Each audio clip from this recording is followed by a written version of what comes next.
በጎጃም በደጋዳሞት ወረዳ ፈረስ ቤት ከተማ በተደረገው ውጊያ በርካታ ያገዛዙ ወታደሮች ሙትና ቁስለኛ መደረጋቸው ታውቋል። አውደ ውጊያው ለተከታታይ 5 ሰዓታትን የዘለቀ ሲሆን ያገዛዙ ኃይል ከአየር መቃወሚያና ሞርተር ጀምሮ በሌሎች ከባድ መሳሪያዎች ታግዞ ራሱን ለመከላከል ሙከራ ያደረገ ቢሆንም ከፋኖ ኃይሎች የተሰነዘረበትን ጥቃት መመከት ባለመቻሉ ከፍተኛ ኪሳራ አስተናግዷል ሲሉ ፋኖዎቹ ተናግረዋል። አፋብን ሸዋ ጠቅላይ ግዛት ህዝብ በአገዛዙ ኃይሎች ላይ የተቀናጀ ጥቃት መፈጸሙ ታውቋል። የአጼ አምደ ጽዮን ኮር አካል የሆነው አጼ ዳዊት ክፍለ ጦር በመራቤት አውራጃ ሬማ ከተማ መሽጎ በሚገኘው የብልጽግና ሰራዊት ላይ ወታደራዊ ኢላማ በማድረግ በከበባ ጥቃት ማድረሱን ክፍለ ጦሩ በላከው የግንባር መረጃ አስታውቋል። አፋብን ጎንደር ጠቅላይ ግዛት 206ኛ ከፍ ያለው ደሴ ኮር እጅ የሰጡ የሚሊሻና የፖሊስ አባላትን አስፈላጊውን ትምህርት በመስጠት እንዲለቀቁ አድርጓል። አድማጭ ተመልካቾቻችን በዝርዝር እንመለከተዋለን። ሰላም ጤና ይስጥልን። የጥቁር አንበሳ ሚዲያ አድማጭ ተመልካቾቻችን እንደምን አምሽታችኋል? ዕለተ ሐሙስ የካቲት 12 2018 ዓ.ም መረጃዎችን ይዘን ቀርበናል። ከዜናዎቹ ጋር ሰናይት አያሌው ነኝ። አብራችሁን ቆዩ። ወደ ዝርዝር መረጃዎች አልፋለሁ።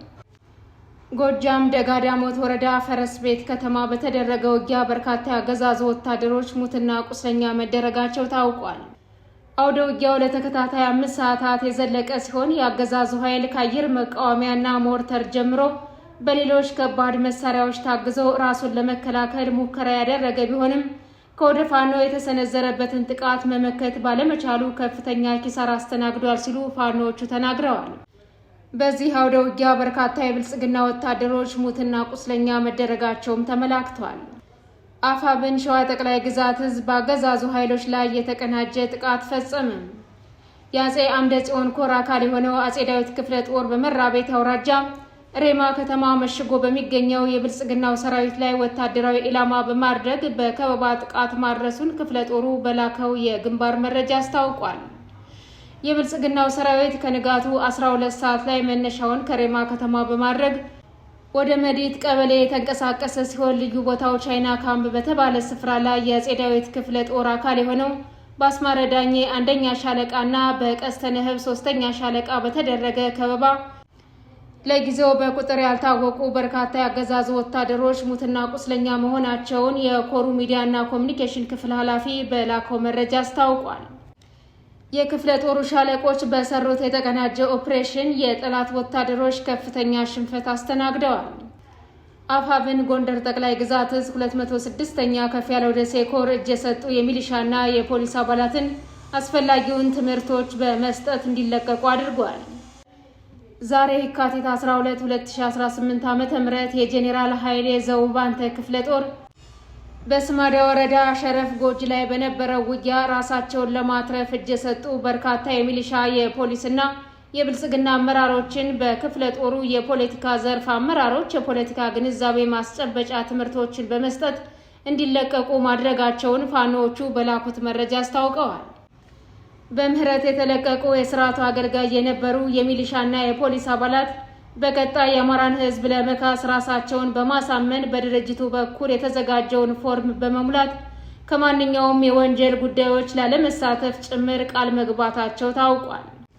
ይህንን የምህረት አዋጅ ተግባራዊ ስናደርግ የሀገር ሽማግሌዎችና የሃይማኖት አባቶች ጭምር በተገኙበት በቀጣይ ከማህበረሰቡ ጋር ተባብረው የሚኖሩበትን መንገድ እንዲስተካከል ንግግሮችን አድርገናል ሲሉ ፋኖዎቹ ገልጸዋል። ሌሎች በትግሉ ውስጥ በአባልነት መቀጠል የሚፈልጉ የሚሊሻና የፖሊስ አባላት ደግሞ የተቋሙን ፎርም በመሙላት ቀጣይ ወታደራዊ ስልጠናዎችን ወስደው ዝግጁ እንደሚሆኑ ቃላቸውን በመስጠት ፋኖዎቹን ተቀላቅለዋል። ወደ ሌሎች መረጃዎች ስናልፍ የተባበሩት መንግስታት በሱዳን የተፈጸሙ ጥቃቶች የዘር ማጥፋት ማሳያ ናቸው አለ። የመንግስታቱ ድርጅት እውነት አፈላላጊ ተልዕኮ የሱዳን ኤልፋሻር በፈጥኖ ደራሽ ኃይል ቁጥጥር ውስጥ በዋለችበት ወቅት የተፈጸሙ ወንጀሎች የዘር ማጥፋት እንደሚያመለክቱ ገልጸዋል። የሱዳን ፈጥኖ ደራሽ ኃይል በምዕራብ ዳርፉር የምትገኘውን ኤልፋሻር ለ18 ወራት በከበባ ካቆየ በኋላ በቁጥጥር ስር የዋላት በጥቅምት ወር መጨረሻ ነበር። ይህ ለ3 ዓመታት በቀጠለው የሱዳን የእርስ በርስ ጦርነት ውስጥ በጣም አስከፊ ጊዜ ነበር የተባለ ሲሆን ዓለም አቀፍ ውግዘትንም አስከትሏል። የመንግስታቱ ድርጅት በግጭት ወቅት የፈጥኖ ደራሽ ኃይሉ በዳርፉር የዘር ማጥፋት ወንጀል ፈጽሟል የሚል ድምዳሜ ላይ ሲደርስ ይህ የመጀመሪያው ነው ተብሏል። RSF በመንግስታቱ ድርጅት ሪፖርት ላይ አስተያየት ባይሰጥም ከዚህ ቀደም በቅርቡ በተመሳሳይ ውንጀላዎች ላይ ማስተባበያ ሰጥቷል። የእውነት አፈላላጊ ተልዕኮ ባለሙያ የሆኑት ሞና ሪሸማዊ የሰበሰቧቸው ማስረጃዎች የተራዘመ ከበባ፣ ረሃብና የሰብአዊ እርዳታ መከልከልን ጨምሮ የጅምላ ግድያ፣ ደፈራ፣ ስቅይትና አስገድዶ መሰወር፣ ስልታዊ ማዋረድ መፈጸማቸውን ያሳያል። በተጨማሪም የጥቃት ፈጻሚዎች ቃል እነዚህ ድርጊቶችን መፈጸማቸውን ያረጋግጣል ብለዋል። RSF በአልፋሻር የሚገኙ የዛግዋና የፉር ማህበረሰቦችን ሙሉ ለሙሉ አሊያም በከፊል ለማጥፋት ሆን ብሎ በማሰብ ተንቀሳቅሷል ተብሏል። የተወደዳችሁና የተከበራችሁ አድማጭ ተመልካቾቻችን ለዛሬ ያዝንላችሁ መረጃዎች እነዚህን ይመስሉ ነበር። የዩቲዩብ ቻናላችንን ላይክ፣ ሼር፣ ሰብስክራይብ እንድታደርጉ በአክብሮት እንጠይቃለን።